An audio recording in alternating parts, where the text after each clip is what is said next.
अच्छा, आप लोगों को वैसे इस हवाले से फीडबैक मिल रहा है हल्के वक्त में, लोग क्या बता रहे हैं आपको, क्या कह रहे हैं? देखिए मैं तो अभी आया हूँ, एक स्कूल का फंक्शन था, एनुअल फंक्शन था, ठीक बड़ा है, स्कूल था, बड़ा हॉल था, सही तकरीबन है। कोई पेरेंट्स होंगे कोई 1500 के करीब। आप यकीन माने मैंने स्पीच स्कूल के एनुअल फंक्शन में गया हूँ, तो मैंने वो मूड देखा, बच्चों का, वालदैन जज्बा। का जज्बा देखा, तो मैं शुरू ही वहाँ से हिंदुस्तान पाकिस्तान जंग से हो गया। और इतनी क्लैपिंग थी, मैं लास्ट टाइम भी इनके फंक्शन में गया था, लास्ट ईयर भी। नो, मैं कहता हूँ क्या सेंटीमेंट्स थे लोगों के, क्या मैंने नाम लेता जा रहा था कि हमारे शहीदों ने ये कर दिया, हमारे जवानों ने ये कर दिया, लोग छत को लग रहे थे। और यही हालत हमारी ओवरऑल पूरी पाकिस्तानी कौम की है। शिवा एक सेकंड ज़रा बड़ी जब कहता हूँ ना इंटेलेक्चुअल गुफ्तगू करें, लोग हंसना भी शुरू हो जाते हैं।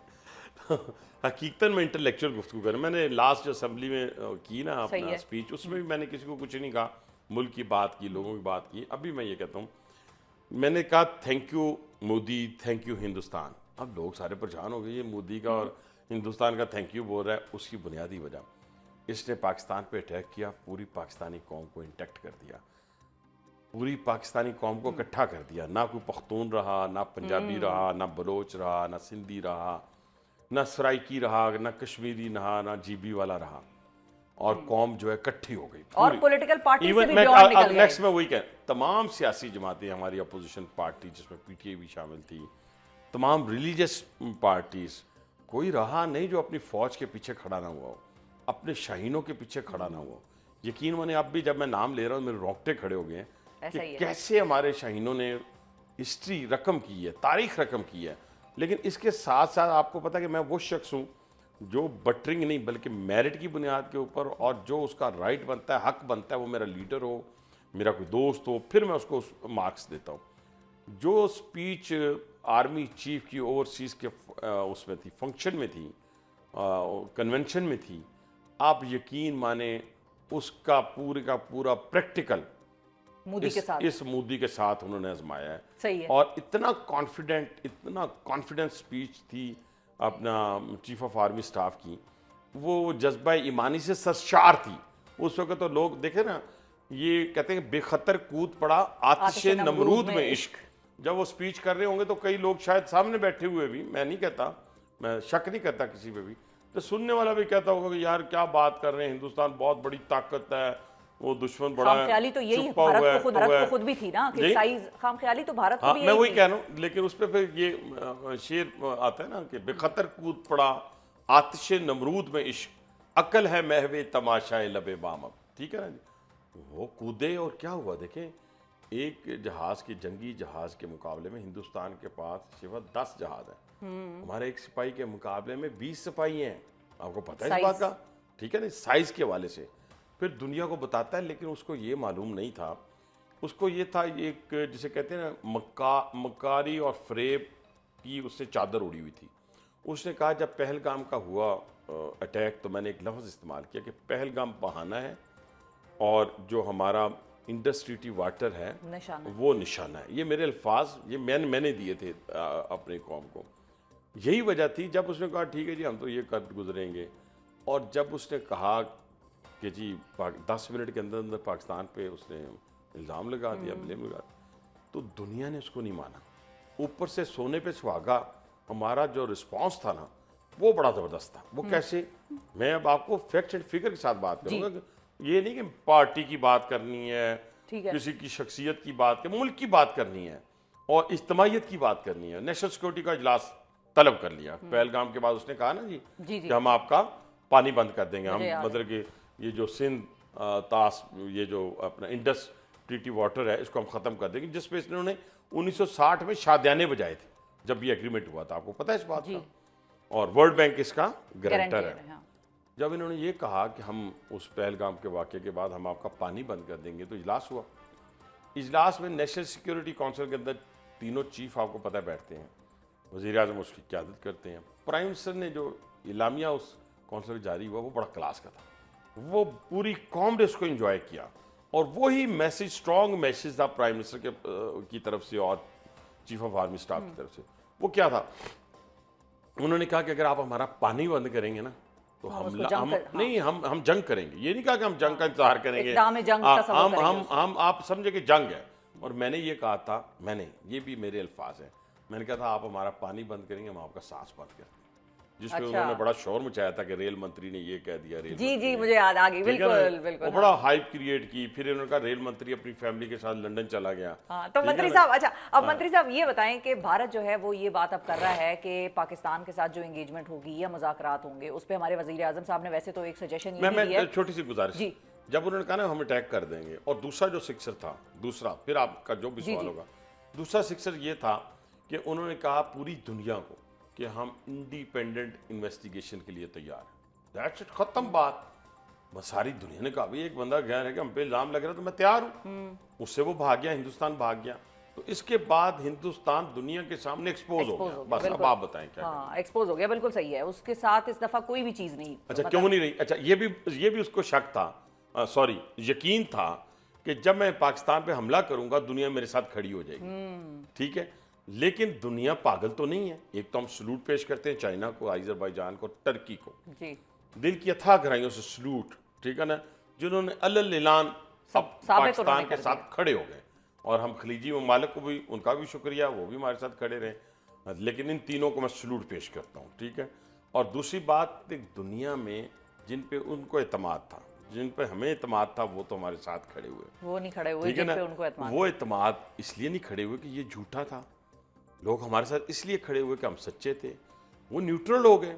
अब देखे ना, अमेरिका ने क्या रोल अदा किया, रशिया ने क्या रोल अदा लेकिन किया। यहाँ पे अब्बासी साहब, उसको ये एज जाता है कि वो न्यूट्रल उस वक्त तक रहे जब तक हमने उनको मारा नहीं था। जब हमने उनको मार पड़ाई तो फिर वो न्यूट्रल ना रह पाया। फिर उसने कहा भाई आ जाओ बदमाश को बचाने अपने। लेकिन मैं फिर इसमें कहूंगा, मैं जरा जिम्मेदारी का मुजाहरा करूंगा। अच्छा, देखिए, वो डे वन से न्यूट्रल इसलिए रहे कि वो इंडिया उनको कायल ना कर सका। ठीक है, ठीक है, हाँ, ये जरूर है कि हम नहीं गए सीज फायर के लिए। ठीक है, हम वो नहीं गए। खुद कहते हैं ना, जैसे उनके जो हैं स्पोक्समैन, पाकिस्तान के वज़ीर आज़म से बात की तो उसने क्या कहा दुनिया को कि मैंने वज़ीर आज़म से बात की है, वो कहते हैं हमने अपने 31-33 जो लोग शहीद हैं उनका बदला लेना है। ये अमेरिकन स्पोक्समैन ने कहा, खुद कहा कि मैंने प्राइम मिनिस्टर से बात की। मैं कहता ना तो लोग कहते देखें नहीं, प्राइम मिनिस्टर की बात कर रहा है, वज़ीर आज़म की बात कर रहा है।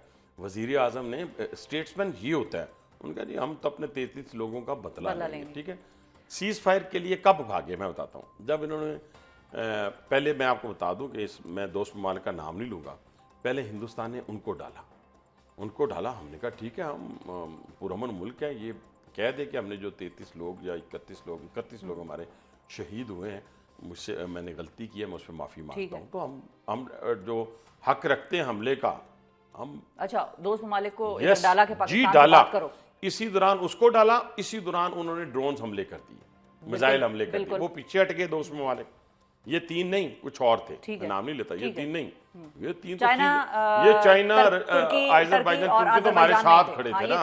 उन्होंने उनको वो सालसी के लिए नहीं आए थे, वो दोस्त ममालिक, वो भी हमारे करीबी दोस्त ममालिक। उनको भी बड़ी एम्बेरसमेंट हुई इस वजह से कि भाई एक तरफ हमें कह रहे हैं कि सुलह कराओ, दूसरा ड्रोन हमला कर दिया। जब नूर खान एयरबेस पे इन्होंने किया, तब फिर हमने क्या किया, हमने मिसाइल्स की और ड्रोन्स की बारिश की। कहाँ पे? दिल्ली पे जब हुई, फिर वो टाइम हो गई। और वो ऐसी टाइम हुई कि पूरी हिंदुस्तानी कौम, पता है एक इस वक्त क्या कर रही है, वो मोदी का इस्तीफा मांगने के लिए सड़कों पे है, हंगामे हो रहे हैं। और इधर पाकिस्तानी कौम क्या कर रही है, जश्न मना रही है, फतह का जश्न मना रही है। अच्छा, इसका कंपैरिजन आप कर लें, पूरी दुनिया में इस वक्त बड़ी वायरल हुई है तस्वीर DGISPR की, और साथ बैठे हुए हमारे नेवी के और एयरफोर्स के ऑफिसरान की, उनकी प्रेस कॉन्फ्रेंस और उनके लटके हुए मुंह की प्रेस कॉन्फ्रेंस। देखिए ना, फतह मेरे आंखों से भी नजर आ रही है, आपके चेहरे से भी नजर आ रही है। हम फतह याद, बॉडी लैंग्वेज, शायद आज मेरी गुफ्तगू का अंदाज भी आपने देखा होगा। अच्छा, फिर उसके बाद अब्बासी साहब, फिर 10 मई को अमेरिका की एंट्री हुई सीज फायर में, दोस्त ममालिक पीछे हट गए। हाँ, फिर वो उनकी तो सुनी नहीं गई ना, सुनी नहीं गई तो बात खत्म हो गई। उसके बाद उन्होंने हमले कर दिए, उसके फिर पाकिस्तान ने कुट्टा इनको अच्छी तरह। देखिए ना, पहले तो हमने जो उनके 5 जंगी जहाज गिराए, वो अपनी बाउंड्री में रह के, देखिए क्या कॉन्फिडेंस था शिफा, क्या कॉन्फिडेंस था हमारी फोर्सेस का कि अपनी बाउंड्री पे रह के हमने 5 जहाज गिरा दिए। एक तो जब यहाँ पे उनका आया मिसाइल, तो फिर क्या कॉन्फिडेंस था कि जहाज जाता है, हमारा बच्चा, छोटा बच्चा गया अभी हमारा, छोटा बच्चा कौन सा है, JF थंडर। ठीक है, ये हमारा छोटा बच्चा है, इससे बड़ा बच्चा है हमारा महराज। उससे बड़ा बच्चा हमारा F-16, उन्होंने तो हिस्सा ही नहीं लिया। पता है आपको, इस पूरी जंग में उन्होंने हिस्सा नहीं लिया। छोटे बच्चे, हमने छोटे बच्चे से, जेट-एनसी भी था ना अब्बासी साहब, जो अब्बू था। वो जो मैं अब्बू नहीं कहता, मैं उसको अच्छा, बच्चे में गिना। अच्छा, बच्चे में। अब्बू जो थे हमारे पीछे बैठे हुए थे, F-16 वगैरह, F-16 मेराज, वो थे, ठीक है। उन्होंने उनको मारा, घर जाके मारा, घुस के मारा। और मैं सदके जाऊं अपने कामरान मसीह के, कामरान मसीह के सदके जाऊं। उसका कॉन्फिडेंस देखा था, जहाज निकलता हुआ हमारी फोर्सेस का, कि उसकी वीडियो बना रहे हैं कि इसने मारना ही मारना है, जैसे होता है ना कि मतलब फतेहयाब होकर रिंग में उतरता है। कमाल कर दिया। ये हिस्ट्री लिखी गई है पाकिस्तान की तारीख, दुनिया की हिस्ट्री में। ये जंगी जहाज़ों की जो लड़ाई है, जो पाकिस्तान फतेहयाब हुआ है, ये हिस्ट्री लिखी गई है। इसको मिटाने वाला कोई नहीं पैदा होगा। अब दुनिया देखेगी, और दुनिया को अब ये चीज बावर करा दी गई है। लेकिन मैं इसके बावजूद, देखिए मैं कहता हूँ, मैं 1 अरब 40 करोड़ आवाम से भी मुखातब हूँ। आप भूख नंग से मुब्तला हैं, इस मोदी से जान छुड़ाएं, इस मोदी से जान अपना भला करो, खुद अपना भला करो। आपने गुर्बत कहाँ है। इसी तरह हम 25 करोड़ हैं, हम अपनी रोटी पानी का बंदोबस्त मेरा प्राइम मिनिस्टर बड़े अरसे से कर रहा है। अब पाकिस्तान ने ग्रो करना शुरू किया है। आपके सामने IMF ने ऐसे तो नहीं किस्त जारी कर दी। अच्छा, ठीक है। अच्छा, अब वो जो सीज फायर वाली कहानी थी सारी, उस सीज फायर के हवाले से हम क्या इंडस वाटर ट्रीटी की शर्त को मशरूत कर सकते थे सीज फायर से, कि भाई तुम बहाल करो? तीनों चीजें हैं, बहाल कराओ तो फिर हैं। देखिए, एक तो न्यूट्रल वेन्यू होगा, बातचीत का न्यूट्रल वेन्यू। दूसरा आज़ाद जम्मू कश्मीर, ठीक है ना, आज़ाद कश्मीर में उस पर ये बात करेंगे कि जो UNO की रेजोल्यूशन है उसके मुताबिक फैसला हो। और दो तीसरी चीज़ें चीज, होगी, ठीक है ना। और तीसरी चीज़ ये है कि आप हमें बताएं क्या आपने फ्यूचर के अंदर हमारे साथ ट्रेड करनी है, नहीं करनी, हमारे साथ बैठना है, उठना, कैसी रिलेशन आप चाहते हैं। और तीसरी बड़ी चीज़ ये है कि आप बलूचिस्तान से और KPK से अपनी प्रॉक्सी वॉर को ख़त्म करें। ठीक है, टेररिज्म अगर वो प्रॉक्सी वॉर देखें, हम शिफत 30 साल से ये लड़ाई लड़ रहे हैं। दुश्मन ने तो पहली दफ़ा सामने आया ना, चुप के वार कर रहा था ना। आपको पता है 3700 अटैक्स करवाए हैं 1 साल में हिंदुस्तान ने पाकिस्तान के अंदर। लेकिन हाँ, वो बात आपकी सही है बासी साहब। लेकिन फिर जब हम ये बात करते हैं कि भारत की एक्टिव इन्वॉल्वमेंट थी पाकिस्तान में दहशतगर्दी और BLA और इन सबको, वो जाहिर है पीछे से पुष्पनाही करता है। तो हमने फिर जाफर एक्सप्रेस का मामला उस शद्दोमत के साथ क्यों नहीं उठाया, जिस शद्दोमत के साथ इन्होंने पहलगाम का इल्जाम?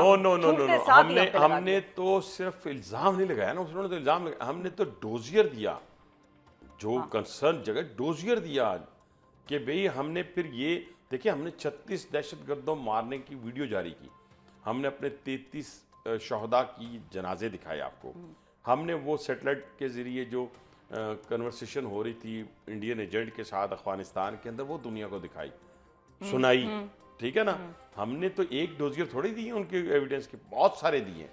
लेकिन मैं समझता हूँ कि अब दुनिया ना हमें दुनिया को समझ आ गई कि पाकिस्तान जो है वो तर्न वाला नहीं हो सकता। ठीक है, पाकिस्तान अब इंशाल्लाह ताला अपनी तमाम जो इस्लामिक कंट्रीज है ना, उनका भी रखवाला होगा इंशाल्लाह। अल्लाह करे कि ऐसा ही एक दिन हम भी देखें।